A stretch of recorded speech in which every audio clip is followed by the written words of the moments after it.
This month in our Cultural District segment, we are highlighting local artists who make an impact in their community. They will be recognized at the Art Heroes Awards next month. And joining me now, we have Juanita Sunday from New Haven and Joey Batts from Weathersfield. Good morning, guys. Good morning. Thanks so much. So excited to have you here. Now, we have a lot to get into. Juanita, we're going to start with you. So you are known for working to bridge the gap between traditional and digital formats of art. Can you tell us how you do that and the people's reaction to it?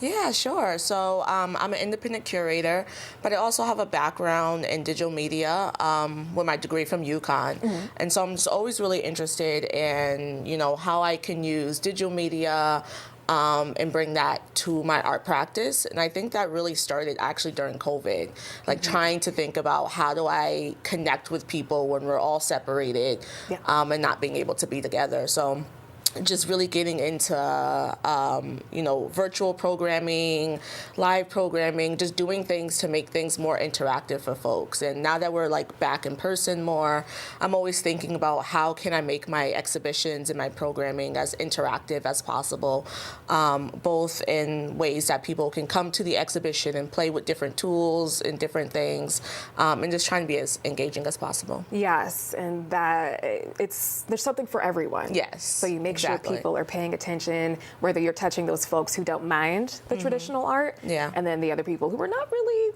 into that so much, so that's good that you kind of find a way to bridge the gap there. Now, a lot of your work also is heavily focused on Black culture. Can you tell me more about that and how the audience receives it? Yeah, absolutely. So one of the ways I got into curating was just seeing a need for art spaces that invite people from my community, Black people, people of color, and really just diversifying what an art space looks like. So it's really important for me to showcase underrepresented artists, artists who don't get the opportunity to have their work showcased in galleries or museums as often. And so I've done a lot of work around Afrofuturism here in Connecticut. I've done exhibitions on Black hair. I just had an exhibition close yesterday in Norwalk that focused on Black masculinity. So it's really just talking about all of these different nuances and things around Black culture because we're not a monolith and there's so much that we can explore and discover within ourselves. I love that. That is awesome. I'm gonna have to check out more of your work. Yeah. All right, now Joey, you've been an educator in the Hartford Public School System for quite some time, 17 years, more than 17 years. Yikes. You founded, no, you're a veteran in this thing. You are a vet. So you founded the organization Hip Hop for the Homeless. Tell us what's inspired you to get that started and how the organization is doing now. Yeah, it's been incredible. We just, this past December, we celebrated our 11 years doing it.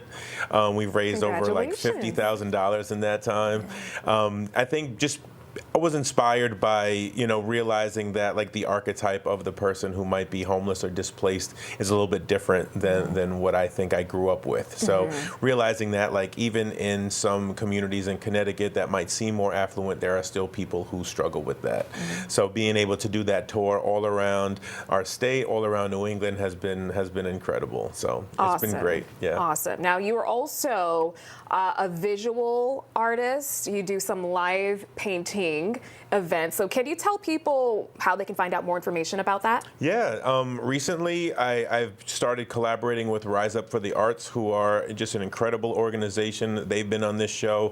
Fox has been a great friend to them as well as myself. And we do events all throughout the year, whether it's a mural tour, whether it's our little, we take over streets and we try to do block parties. We bring music, we bring live painting, just really trying to celebrate the arts. I really feel like Hartford and Hartford County is on the up and up, and I think that business and the arts are going to be booming really soon. So I'm really excited about that. So definitely check out, Rise Up for the Arts all around Connecticut, and usually because I'm affiliated with them, you'll see me doing stuff with them. Awesome. Okay, I love what you did there, Juanita. 2 snaps for that. All right, we do have to head out really quickly, but go ahead and drop your social handles and how folks can keep up with what you guys have going on. Yeah, you can find me, Juanita Sunday, on Instagram at Curator Nita. Curator Nita. Okay. And Joey? And you can check me out at Rap Joey Batts, RapJoeyBatts. And that's really where I post all the stuff about music, all the stuff about art, and all the stuff I'm doing in the classroom. Shout out to all my students out there.